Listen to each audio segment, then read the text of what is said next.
আসসালামু আলাইকুম। আজকে আপনাদের মাঝে নিয়ে এসেছি একটি 1 পাউন্ডের বাটারস্কচ কেক। প্রথমে কেকটিকে আমি 3টি স্লাইসে করে নিলাম।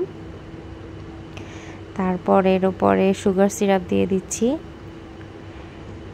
ক্রিম দিয়ে নিব, তারপর একটি ক্যারামেল সস তৈরি করে নিয়েছিলাম সেটি দিয়ে দিচ্ছি।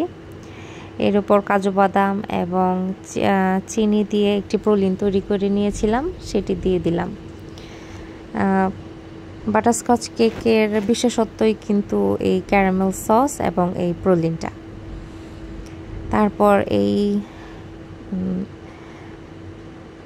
প্রসেসটা আবার রিপিট করে নিলাম।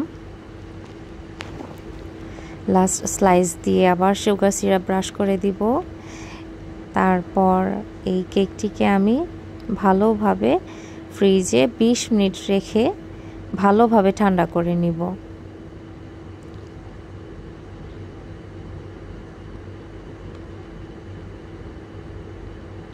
তারপর ফ্রিজ থেকে আমি বের করে আর ক্রিমের আরেকটি লেয়ার দিয়ে ফাইনাল ফিনিশিং দিয়ে নিলাম। দেখতেই পাচ্ছেন আমি ভালো করে ফিনিশিং দেওয়ার চেষ্টা করছি। তারপর ডেকোরেশনে চলে যাব।